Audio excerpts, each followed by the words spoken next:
Amazing stories. Mangalagiri அப்படிங்கிற கிராமத்துல லிங்கையா அப்படிங்கிற ஒரு விவசாயி இருந்தான். அவனுக்கு பரம்பரையா வந்த 1 ஏக்கர் பூமியில விவசாயம் செஞ்சுக்கிட்டு இருந்தான். அவனுடைய பொண்டாட்டி பேரு மங்கம்மா. 1 ஏக்கர்ல விவசாயம் செய்யறதுனால வர வருமானம் ரொம்ப குறைவா இருந்துச்சு. அதனால மங்கம்மா அவளுடைய புருஷனை ஏதாவது வியாபாரம் செஞ்சு அதிகமா பணம் சம்பாதிக்க சொல்லிக்கிட்டு இருந்தா. இப்படி இருக்கும்போது ஒரு நாள், மங்கம்மா வயலுக்கு போயிட்டு வரேன், கொஞ்சம் இங்க வந்து உட்காரியா, உன்கிட்ட கொஞ்சம் பேசணும். வயலுக்கு கிளம்புனதுக்கு அப்புறம் பேசணும்னு சொல்லிக்கிட்டு இருக்க. ஐயோ, இவரு இப்ப அங்க போய் என்னத்த பெருசா சாதிச்சுட்டு போறாராமா? என்ன பண்ணாலும் ஒரு பைசா தேராது. நீங்க சம்பாதிக்கிறது 2 வேளை சாப்பாட்டுக்கே பத்த மாட்டேங்குது. நீங்க சம்பாதிக்கிறது நான் வாழ அளவுக்கு தான் இருக்கும். ஆனா நம்மளுடைய தேவை பணம் வர அளவுக்கு இருக்கு. இப்படி நீங்க கொஞ்சமா சம்பாதிக்கிற பணத்தை வச்சு பணம் வர அளவுக்கு இருக்கிற தேவைகளை எல்லாத்தையுமே எப்படிங்க நம்ம தீர்த்துக்க போறோம்? எப்போ நீங்க உங்களை பத்தி மட்டுமே யோசிக்கிறீங்க, வீட்டை பத்தி யோசிக்கிறீங்களா?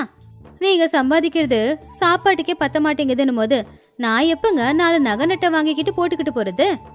உனக்கு தெரியுமா, பக்கத்து வீட்டு ரத்னம் முந்தா நேத்து காசு மாலை போட்டுக்கிட்டு வந்து என்கிட்ட பந்தா காட்டிக்கிட்டு இருந்தா. அவருடைய புருஷன் தான் செஞ்சு கொடுத்தாராமா. பார்க்க எவ்வளவு நல்லா இருந்துச்சு தெரியுமா? எனக்கு தான் அந்த அதிர்ஷ்டம் இல்ல. அதான் 2 கண்ணார பார்த்து சந்தோஷப்பட்டுக்கிட்டு வந்தேன். ஏன் வாங்கி தர மாட்டான்?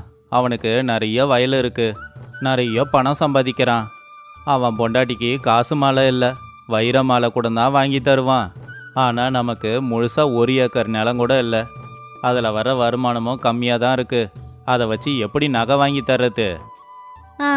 அதுக்கு தான் வயல் வேலை மட்டும் இல்லாம கூடவே ஏதாவது வியாபாரம் செய்யுங்க அப்படின்னு சொல்லிக்கிட்டு இருக்கிறது.